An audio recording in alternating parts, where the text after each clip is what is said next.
Welcome, Gemma. How are you? I'm well, thanks, Dev. Thank you for having me. Thank you for coming over and having a chat today. There's so many things I need to talk legal on with you, not on you, with you.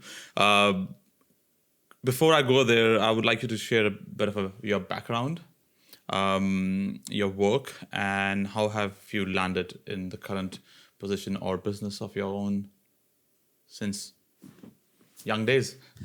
Well, gosh, I could go back a long way, but if we start by saying who I am now, I'm a construction and engineering contract lawyer. In my work, I help builders, engineers, mining contractors, consultants. My real purpose is helping them achieve fair and balanced and plain English contracts so that their projects run smoothly, they can price with confidence, and they have really strong commercial relationships with their partners. So that's what I do now. I have had, I guess, what people would describe as a portfolio career. I started my professional life in the public sector. I worked at the Premier's Department in the early 2000s during Jeff Gallop's government. And during that time, I became interested in, I was working at Parliament quite a bit, and I became interested in the legal system. And, flexible work wasn't really a thing then, but I had a really supportive boss who encouraged me to study law while I was working there. I was working in the, it was called the Policy Office. I actually don't know if they still even have that, but I was in the Regional Policy Unit, and we advised the Cabinet at the time.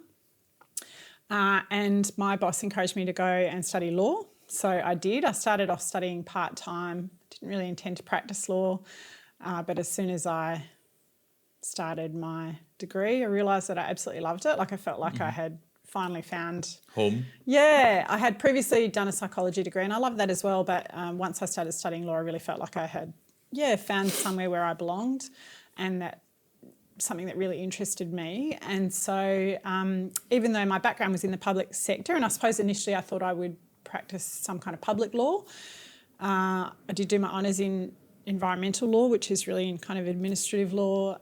But I really realised during my studies that I was most interested in commercial law. And so on graduating, I did do an associateship. I was the Associate to Justice Owen at the Supreme Court in the dying days of the Bell trial, which is well known to lots of Western Australians, I guess. And so I went from there into corporate litigation, working on sort of shareholder disputes and things like that, which I loved, but also felt like that wasn't the end for me. And I went from there into an in-house role at an engineering consultant. And I wasn't pursuing a role in the construction industry, but it found me, and I loved that as well. So it's sort of like one of those, I guess it's, as you progress through a professional journey, some things I was, moving towards, and some things sort of fell in my lap. And I guess the construction industry fell in my lap a little bit, but I loved it. And so I stayed, and I love being an in-house lawyer as well, actually. I've had lots of really great experiences in my professional life. So I stayed in that in-house role for nearly 9 years. And eventually, as often happens with in-house lawyers, you sort of move away from the technical or legal work into more commercial matters. And after a while, I realised that I really missed the legal work. And so in late 2018, early 2019, I launched my own practice, focusing on the stuff that I'd really kind of been doing, which was commercial contracts in the construction industry. And that's what I've been doing since then. So more than 6 years now, I've been working with lots of participants in the construction industry, but typically suppliers, so typically contractors and subcontractors and other suppliers in the construction, engineering and mining sort of industries in WA, to help them with contracts. And really the thing that I'm really passionate about throughout that industry is demystifying all of the legal jargon. So trying to help people really understand what their rights and obligations are, where I can simplify contracts for them, and always with a goal to certainly to help them avoid headaches down the path and protect themselves from legal liability, but also to help them find ways to use their contract as a tool to achieve great project outcomes. One of the things which you talked about, the simplifying of the language, and then 2 degrees, one in psychology and one in legal. Psychology is a bit more, the perception is more soft and subtle, whereas legal is a bit more clear, black and white, and there is grey as well. So how do you have these 2 disciplines, and what was the intent to value simplification? Because they're 2 different mindsets per se. That's true, actually, and I think I was well into my legal career before I realised how much my background in psychology was supporting my pathway through the legal profession as well. I think I've always been interested in people and connections and relationships, and I think that probably is one of the reasons why the construction industry appealed to me so much, because it is an industry that's completely based on relationships. And, one aspect of that is historically, deals are done on a handshake. People relied on their relationship rather than turning to the contract to resolve disputes or change management or managing expectations. So I think bringing that interest in human motivation and human relationships to my in-house role led me to really try to think about, when I was trying to explain, my client was the business, if you like, but the manifestation of that, of course, was all of the people in the business who would come to me and say, oh, Gemma, well, this is what our contract with our client says. Can you help me understand what that means? And so having to really break down all of the legal concepts and ideas and jargon, like the legal profession is very fond of a long word or saying things in 10 words when they could be said in 4. So trying to kind of say to people, look, I remember there was one kind of moment that I still think about a lot. I was giving advice about an engineering contract to a hydrologist or like a water engineer. And one of the things that, we focus on a lot in commercial contracts is liability, indemnity clauses and things like that. And I remember saying to him, this indemnity is too wide and it's not focused on fault. And, what I really want to do is get the word negligent here in this spot in the indemnity. And he said to me, oh, Gemma, it's just a word. Like, what does it matter? And I said, good point, right? Like, what does it matter? Why does it matter what this word says or what it means? And I suppose then trying to distill that into, well, this document is kind of like both of our 2 businesses, our employer and our client, have used this document to kind of reduce their relationship to words, right? Like the whole purpose of this document is to manage each other's expectations, to manage change in the life of a project or a relationship or a transaction, and to manage the relationship. And we're using words to do that. So the words are meaningful and they do have consequences if we get them right or wrong. Let's try and work out what it means in practice for your project, but also, try and bring that into the contract. Often when you're the service provider, you're the contract taker rather than the contract maker. And so it is harder to negotiate, and you have to really think about, well, is this an actual risk in real life, or is it just something that lawyers, create? Yeah, create. Is this something that lawyers have created? So I guess that's, I think, the intersection of those 2 things, that the psychology is the interest in people and relationships, and then the legal part is like, how do we use commercial documents to explain transactions or to, capture our relationship or project or whatever it is. Can we do that in a way that everyone's comfortable with, that, I work in the commercial world, so everyone wants to either make a profit or, everyone pretty much, not always, like the buyers might not be profit making, I suppose. They might be public, it might be government. So if you're a supplier and you're in the private sector, you want to make some money. If you're a buyer of a service. You usually want your main interests typically are price. Is this going to be delivered on budget? How long is it going to take? Time and quality, right? Like, what are my expectations about what's going to be delivered? And so we want the contract to capture those things. I sometimes think about that as the value triangle. So, if we sort of have the points of the triangle as time, cost and quality, and we get those right, then the value, both parties are going to get the value of the transaction. So, yeah, I think that's the intersection, right? It's people and relationships and making that work in the commercial world. From a point of view of smaller businesses because not everybody has access to, legal understanding it on the go. What is the sweet spot? As you said, people are more happy with handshake contracts or conversations. And what's a sweet spot for a small business as they are growing for a one-person, sole proprietorship to, now I have multiple subbies. And as you're growing your business, I need to have an employee. And so what is a sweet spot in the journey of an organization's growing from an individual to, a couple of people and then much larger?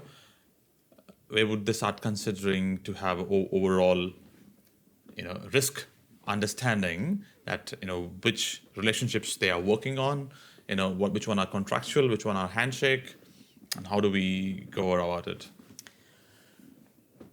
Well, and is there one, if they're not? I actually don't think there is one. It really depends on the business and the business owner's tolerance for risk, I suppose.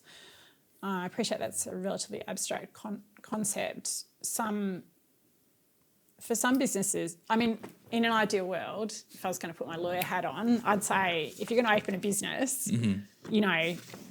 pay some attention to commercial hygiene from the start. And the earlier you do it, the easier, probably the more profitable your business will be, because you're already, like, that process of thinking about risk, you start to think about, well, what's the price of risk? Like, is it buying more insurance? Is it putting more resources on this project? Is it, if I'm working by myself, is it allowing myself more time to do the project? And what's the cost of that? So if you're thinking about that from the very start, you're probably going to be more profitable because you're building a buffer in to manage risk during the project and to help, if you're a supplier, to achieve your client's desire, which is that time, cost and quality, trifecta. So ideally, you do it right from the start. But a new business is typically cost conscious, so that's harder. So, I think there are low-cost products that you can buy out there now. Like, you can definitely go and buy legal documents online. My experience with them is that they're not always as cost-effective as people think they're going to be, because they tend to be really generic. Sometimes they sort of go from one extreme to the other. Sometimes they're so generic that they're not very helpful. Other times they're overcomplicated, which I think is sometimes some legal publishers, I think, fill their product with legal jargon to make it feel like it's more... more guarded. Yeah, and so, that's not helpful either. I think sometimes it's probably more cost effective to get someone who knows what they're doing at the start to say, here's what I think you need. Like, at this stage, you're working on a handshake. Let's just add some simple T's and C's to your quote template. And that's going to, help you manage your risk, make sure your insurance is protected and things like that, and it'll be tailored to your business. And I think that can be helpful in the industry I work in, where handshakes are considered to be important. If you have someone tailor your risk management or your documents to your business, they can probably come up with documents that are more aligned with that idea of a relationship business than, perhaps if you go to a template or a really big firm, you might end up with a really, really long contract. And that's not consistent with saying to your commercial partner, our relationship is really, really important to me and that's my highest priority. And then you hand them a like one of your encyclopedias and say, here's our contract, would you mind reviewing this and signing it or whatever? And that's the same from both sides, actually. Yeah, exactly. So, I think, is there a sweet spot? Probably not. From a legal perspective, it's earlier rather than later, but it's never too late. And certainly I find a lot of businesses come to me. It's not too late before dispute. Just before. Well, maybe. A lot of businesses come to me, though, as they grow. And I think they become more, like it's probably when they've had their fingers burned a few times and they are thinking, oh, gosh, well, if we'd had a contract, we probably could have said, actually, you owe us some money or,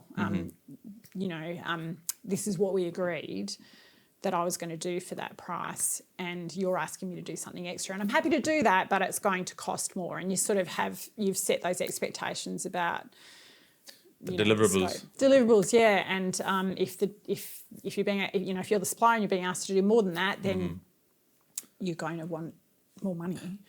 If you're the buyer, you want to be confident about what you're getting. Like if I'm going to give you this amount of money, I want to know what the deliverables are. Like what are you going to hand over to me?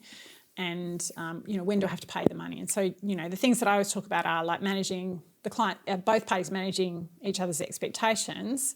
And I usually break that down to who's doing what, by when, how much does it cost, when is that money going to get paid? If you can get the contract to deal with those things, you'll probably have a pretty good outcome. And so I think businesses do sometimes come to me when they've been burned once or twice. Also, as their business grows and they're starting to deal with bigger companies and they're fearful, I suppose, of, is there a balanced allocation of risk between us? Am I protected? Is my insurance protected? Am I looking after my insurance cover? Those sorts of things are important. And as your business grows, those risks grow with it, and sometimes not proportionately. Like sometimes, the growth of risk might be much greater than the growth in revenue or profit, and so it's worth thinking about those things, I think. Within the property and construction space, there is to extreme end. There are quite a few, booms and then busts on the extreme end. A lot of activity in that space. How much of that one could see from a legal point of view? What risks they haven't covered, somebody hasn't covered, so that the extreme end is bust? Oh, well, we've seen a lot of that in the last 5 years, of course. I think, if you can use a case study to elaborate. Well, I don't typically give advice in the residential construction industry, but that is a good case study, right, to look at what happens when there's an extreme cycle. And of course, we really see that in WA, not just in construction, but in mining. Yeah. So our economy does tend to be cyclical. There's no question about that. But I think the residential construction industry is one that people are familiar with, and it is a good case study to think about what happens when unexpected influences converge. And we really saw that. So in 2020, both the federal and state government in WA decided to invest in the residential construction industry because there were these concerns. There was uncertainty about what would happen. And so we had this sort of perfect storm where home buyers, I suppose, homeowners wanted to have a house built and take advantage of these grants. Yeah, there were grants, I think, that were available at the time.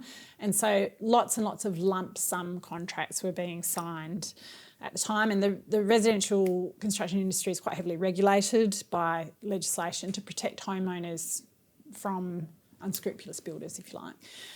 But the effect of that legislation is that it's very hard for builders to negotiate variations to lump sum contracts. So they're kind of fixed price contracts. So builders are out in the marketplace signing fixed price contracts in whenever it was. Let's say it was like July 2020, and thinking, oh, this is amazing. I've got this big long book of work. I can't wait to get started on it. But of course, there was lots and lots of builders signing those contracts, and really just not enough. Firstly, not enough materials in the marketplace, and secondly, not enough labour to deliver those projects. And so we had, it was very difficult for both parties in those transactions. The builder, the homeowner has borrowed money, and interest rates are starting to go up by that point as well. So the homeowner's borrowed money and wants to hold the builder to the lump sum that they signed in July 2020.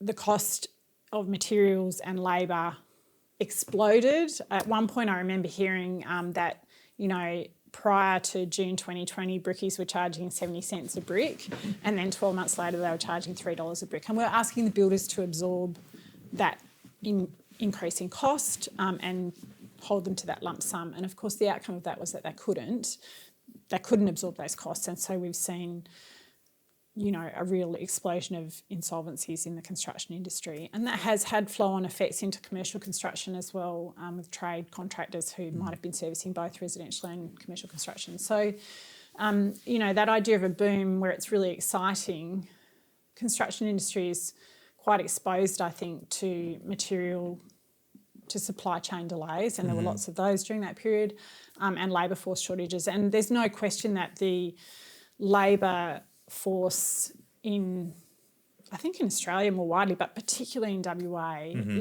it's very difficult at the moment to get trade contractors. Those who are working on commercial and residential construction in Perth, for example, a lot of those are being attracted to the mining industry, and that's also exposed to a slightly different cycle because it's exposed to the price of, iron ore or lithium or whatever resources are being sold. So, people are sort of flying in and out, and it's a bit unpredictable. And I did see some statistics a couple of weeks ago, which I think the Property Council published, about we're not filling those roles. We're not encouraging or spending as a community, publicly and privately. We're not spending enough to train qualified tradespeople to continue filling those roles. So the stat, I can't remember the exact stat I saw, but it was something, looking at the pace at which people are going to begin retiring from, the construction industry, the labour force, and we just the entry is not there. The entry is not there There's at all. less entry and more exits. Yeah, exactly. That's exactly right. And in addition to that, we're not retaining people very well in the construction industry. And I suppose there's probably lots of reasons for that. Some of them are cultural, some of them are financial, but whatever the reasons are, the exit is quite a bit bigger than the entry. And so those are some of the issues that I really see with those cyclical,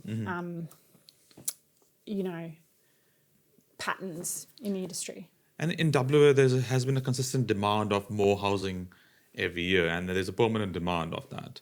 And what's a good balance between regulation, how much regulation is good regulation to truncate the supply or the delivery of housing versus, it's a good balance between how much regulation do you put around, or do you, deregulate some parts, or how smartly one could work around to create that situation that, okay, we are filling up or completing the demand on time or, somewhat.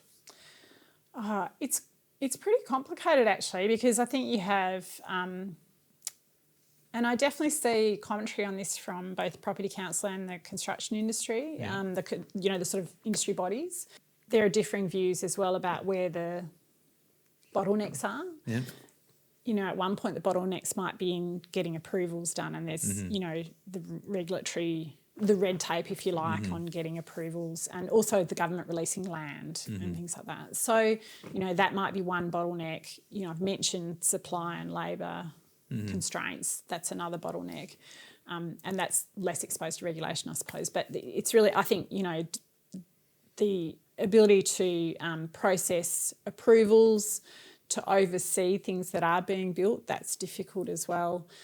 For homeowners, I wouldn't, even though that perfect storm had a pretty negative impact on that section of the construction industry, I wouldn't like to see there be much less regulation, because I do think homeowners, typically they're unsophisticated, they're making the biggest investment that they will ever make, financial, whether it's an investment or not, who knows, but they're in terms of their injection of their own capital, for probably, I suspect, most Australians, that's the biggest amount of money they'll ever spend. And so I think we do need to regulate that quite heavily to make sure that they are saved. Yeah, kept safe, to some extent. Like the financial services sector. Yeah.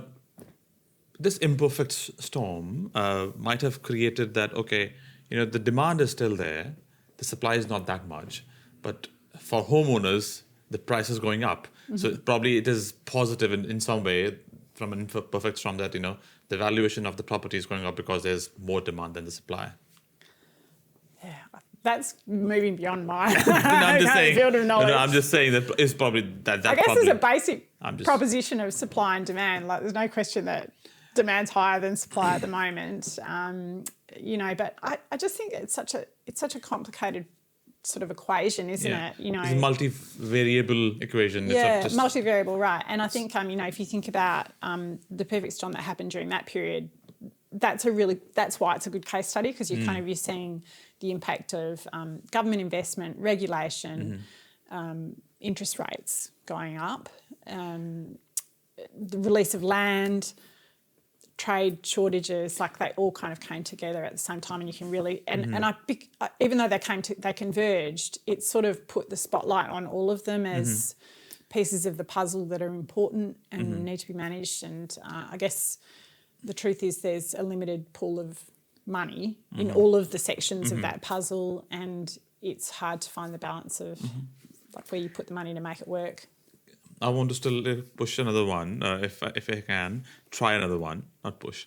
The difference between the state and the local councils, the way they release, and the town planning. So state government versus town, we have 140 plus local shires in WA. Yeah. And there's always a bit of a conversation going between these two parties. And how does that hyper variable environment works?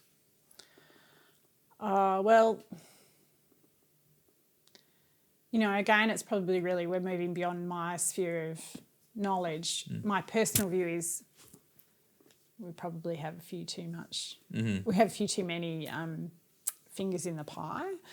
I personally feel that it would be good to see some consolidation of, certainly the local governments. I think that's a real challenge for every participant in those transactions, the homeowner, the builder, the designer, the environmental consultants. So everyone is sort of trying to respond to, it feels like they're a bit over-regulated at times, like there's, and everyone's doing their best, right? And we've sort of come at this system over a long period of time, whatever, since Federation, 100 and however many 20 plus years. And we have this vast, it's not like some other nations, is it? Like the geographical area, if we just think about Western Australia, the geographical area is enormous.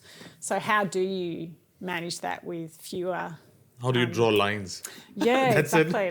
That's a real challenge. So, I certainly don't know what the solution is, but I do hear and see that there are some challenges for participants in the industry with managing competing demands and competing, what sometimes certainly feel like competing compliance, obligations to different agencies and different levels of government. And I'm not sure that that's helpful to development. Yeah. But I don't know what the solution is either. So watch and see. Yeah. Wait and watch. As we talked about the people using these third-party online tools to picking up stock standard contract and working with it, but nowadays people are trialing AI to write contracts.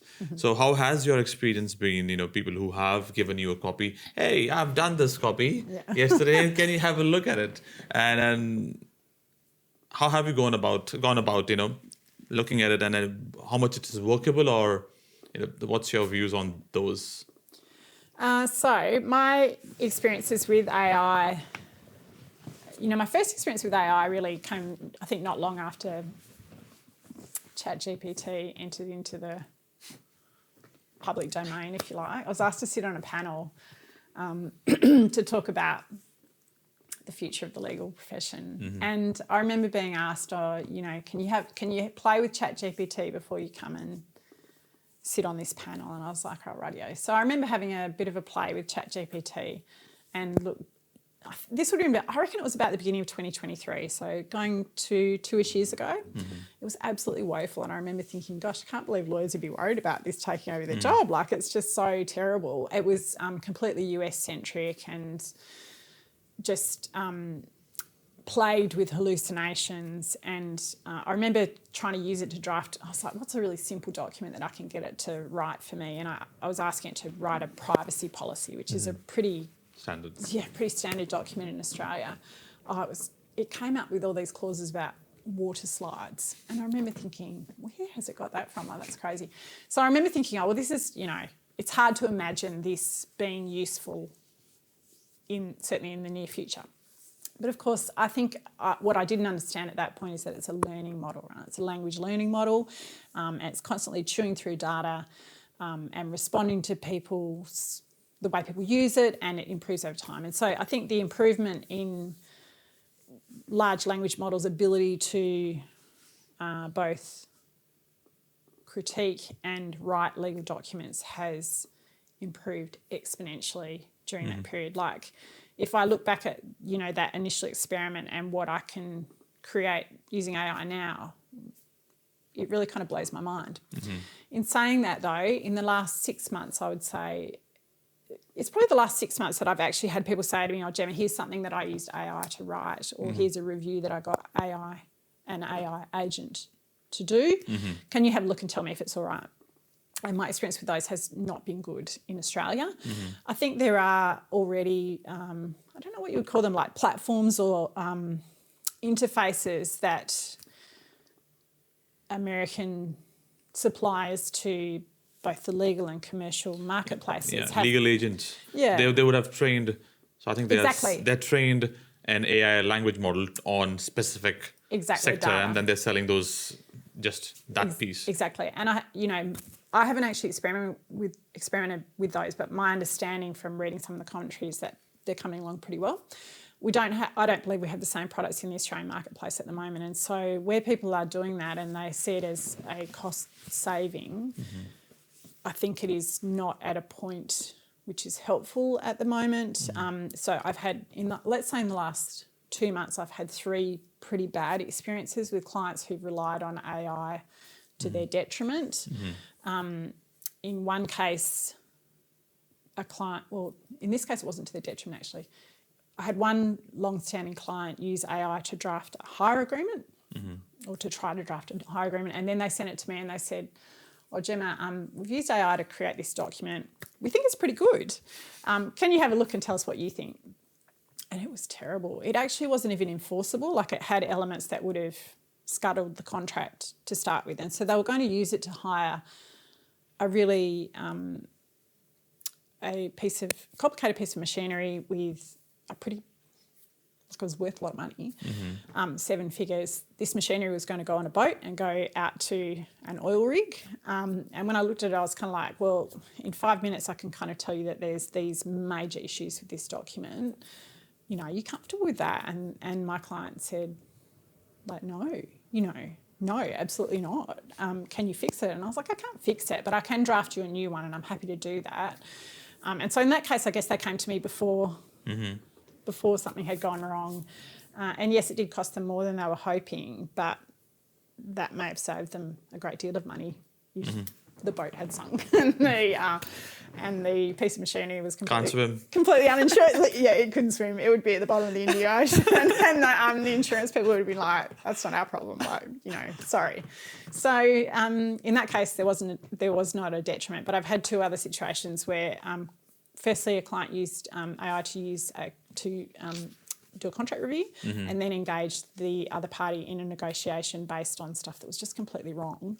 And so then we had to go back and try and unravel it, and that was really tricky and didn't promote a great relationship, and it didn't make my client look very professional, so that was difficult to navigate. The second one, I have a client who is in a dispute. I don't usually really give advice on disputes, but this is... Anyway, so this particular client, I can tell that the other party is using ChatGPT to write emails. And so this negotiation, which should have been very simple and straightforward, has gone off on this long-winded adventure. ChatGPT is giving, I can tell, is kind of, there's always a disclaimer at the bottom that says, you know, whatever product you're using, like Claude or ChatGPT, whatever the agent is or whatever the model is, doesn't give legal advice. But, you know, my experience with them is that natural language, I don't know what you call that, capability, gives people a sense of security. Like they Confidence. Confidence, yeah. And I think that's a bit unfounded, you know. So it feels like, because of the way you feel like you're having a conversation with this agent, it feels like it knows exactly what your problems are, like what you're worried about. Because you've been telling your problems to the agent. Yeah, it's kind of just feeding them back to you.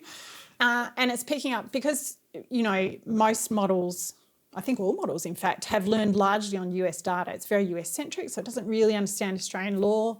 And it's really just going to, and also if you're putting it under pressure to give you answers, then it's still more likely to come up with a hallucination at the moment. Yeah. So it hasn't been trained to help you do that.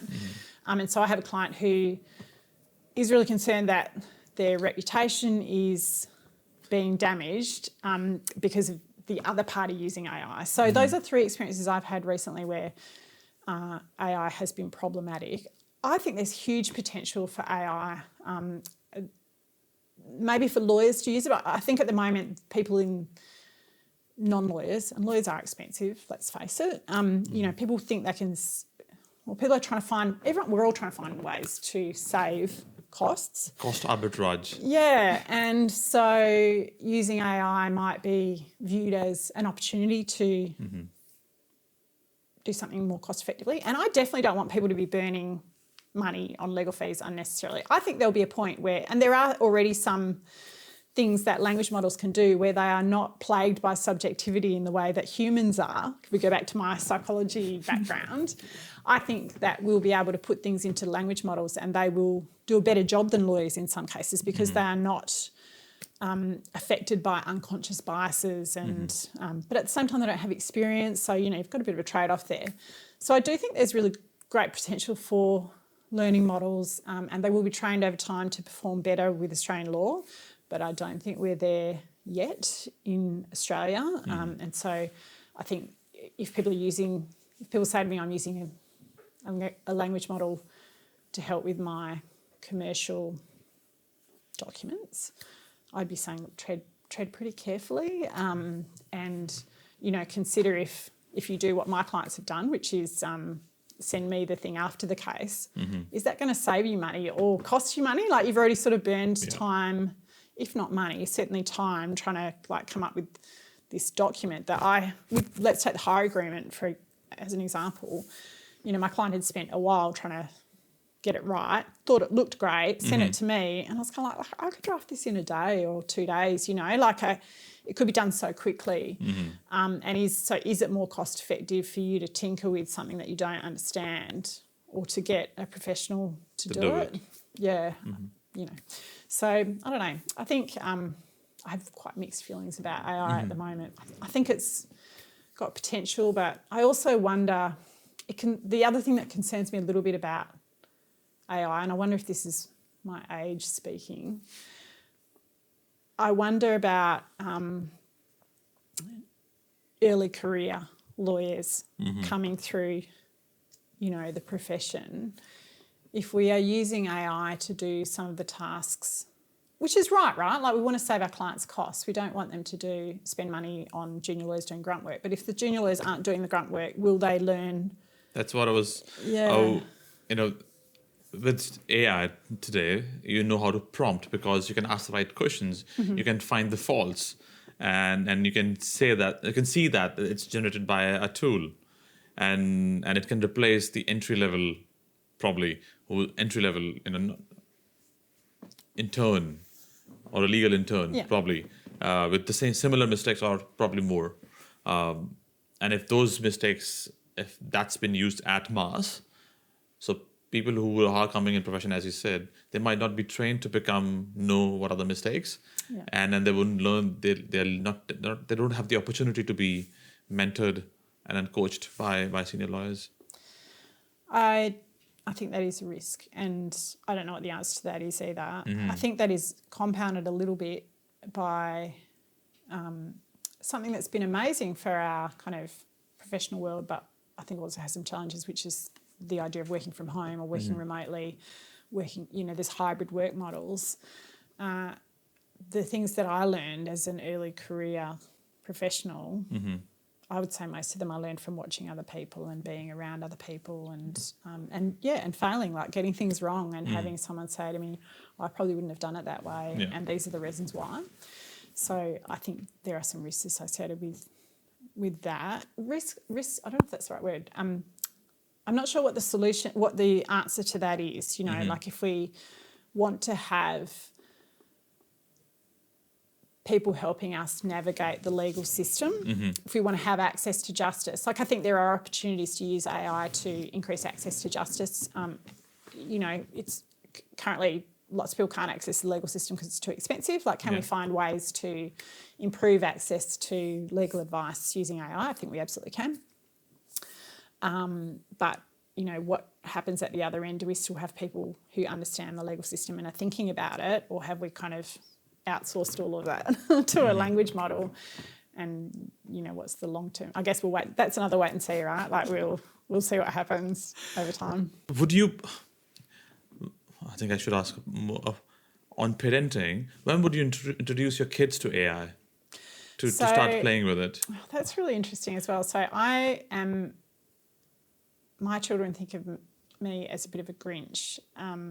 I really try to get them outside and reading books. I'm not convinced that my kids should be experimenting with devices and AI. So my kids are 7, 9 and 11. I know that the school encourages them to use Copilot and ChatGPT at school. And so, and I think there's a balance to be struck there as well, right? Like, their lives are going to be, I'm probably one of the last generations that grew up, I didn't have a computer until I was in my 20s. So my first university assignments were handwritten. Their world is going to be so different from that. And I do want them to understand and manage technology. And so I think, this idea that I could kind of keep them, safe or like keep them away as long from, as you possibly. Yeah, I don't know that that's necessarily the right thing to do, but I don't know the right answer either. So I would prefer my children not to be... I'll give you a scenario. Yeah, okay. Probably your scare is your kids are playing with a tool which is a tool on the cloud. Yeah. And they're interacting with, whether it's through voice, all that information is going through a third party. And whatever they're writing is also going through a third party. If you could create install an offline large language model in your house, which stays within your people who are using your Wi-Fi, through that they are connecting and the machines are connected. Would you do that then? The data stays in your house, in your own servers. Yeah, I don't know. That's maybe.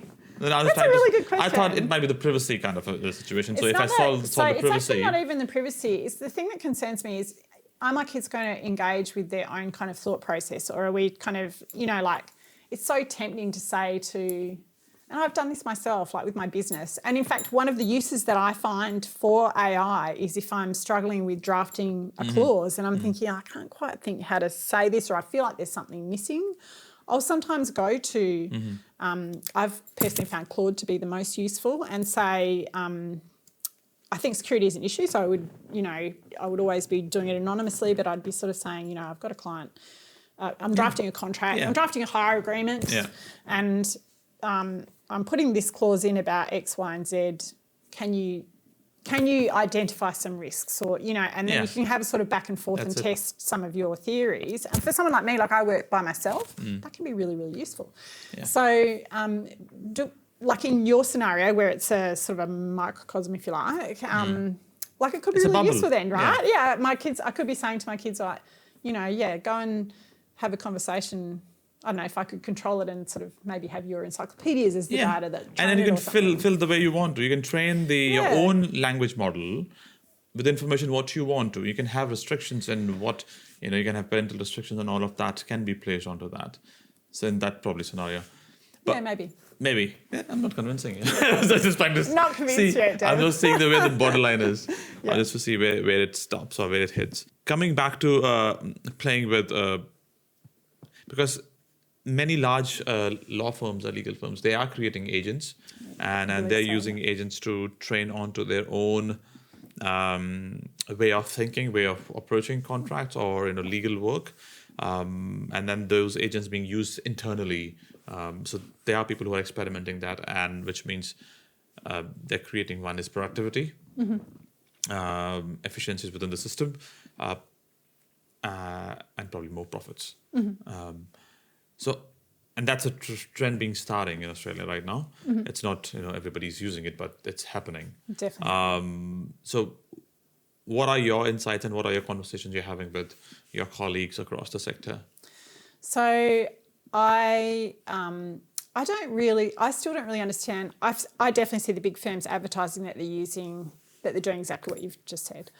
I still don't really understand exactly what they're doing, but I'll tell you, if there's any big firms out there listening to me right now, there's something that I think they could be doing that would be really great and helpful for them and their clients. You want to be the head of strategy? Yeah, I'm the head of strategy now for some top tier law firm. So you are the language model. I'm prompting you. Yeah, okay. Now Gemma, you are the head of strategy for a large law firm. Here's Give what me you an answer. should do.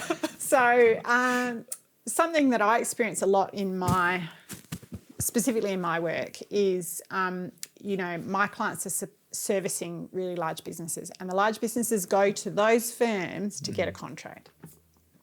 So, big mining co or developer or government agency or whatever goes to a top tier firm and says, we're building a hospital, can you draft us a construction contract?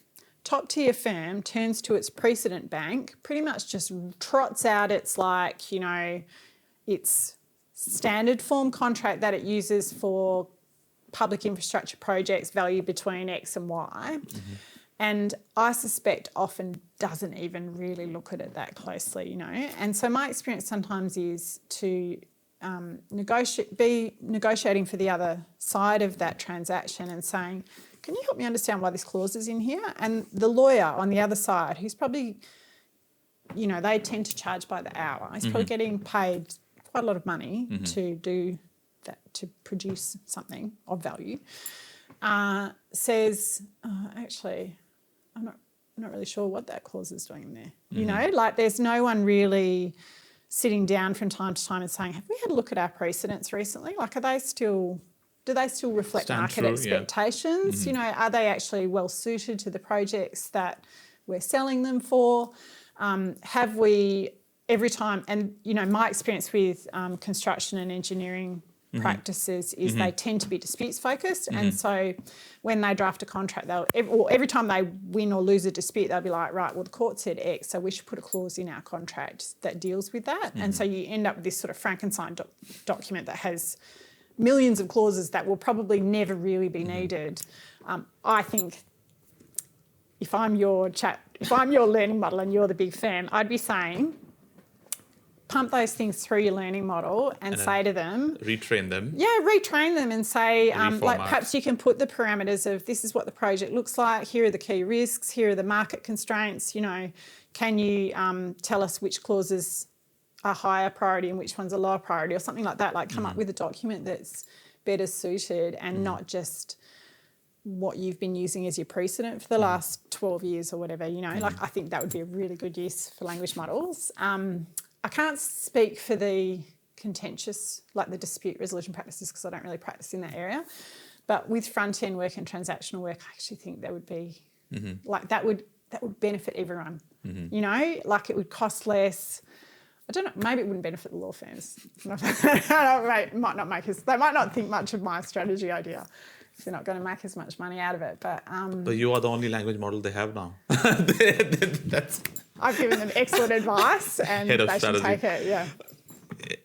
In conclusion, I would like you to paint a picture between picking up two different mindsets, a simple and a complex. So how do you, in whether it's, whichever stream of work you're working in, so how do these two mindsets work? That's a great question because a lot of the projects that my clients work on are really complicated. They're complex projects with lots and lots of variables, if you like, internal and external. So how do we bring a simple mind? Look, I really believe you want to bring a bit of a Marie Kondo mindset to those transactions and really look at them and say, what's the core of this transaction? Like, what are we really trying to manage here? Can we write a document that reflects that rather than starting with something that we, like not to harp on the big law firms and their precedents, but, are we starting with a precedent or are we starting with a blank page? And, I did work for a time with a law firm not so long ago. And the partner that I worked for would say to me, Gemma, don't use the precedent. Like, just sit down with a blank Word document and populate it yourself. And the first few times I did that, I remember thinking, I feel like a fraud, right? Like, does he know? But he trusted me to know, right? I'd been a contract lawyer for many years by that point that I actually could write a contract myself. It was such a good experience. And I think sometimes that's the answer, is starting with a blank page and only putting the critical. That's how to bring a simple mindset to a complicated project. If you are in a position where you sort of do have to work backwards from the complicated document, maybe using a standard form contract, which is, actually the majority of construction projects in Australia, then it might be sitting down with it and decluttering it and saying, let's try and bring this back to what we really need to make the transaction succeed. So to me, that's my answer, is be Marie Kondo. Think about, like, does this spark joy in my project? And, try to really think about the core and reduce some of the extraneous, of the clutter. Do some decluttering in your contracts and transactions and commercial kind of hygiene. And I think that is going to be helpful for everyone involved. During my postgrad curriculum MBA, we had a professor of marketing and strategy. So she used to say all the time that it's so easy to make things complex or complicated. Yeah. It's so hard to make things simple. Absolutely agree with that, but so satisfying. I think, and if you think about the best marketing campaigns, I reckon that's probably right as well, isn't it? Like, it's the Nike swoosh, or it's the, the got milk, or, like, it's those really, really simple things that really There's a new Irvin's campaign on Tourism Australia. Oh, really? You had to see that one. Okay, I'll look out for it. You should try that one. It's good fun. Thank you for your time, Gemma. Thanks a lot. Thank you for having me.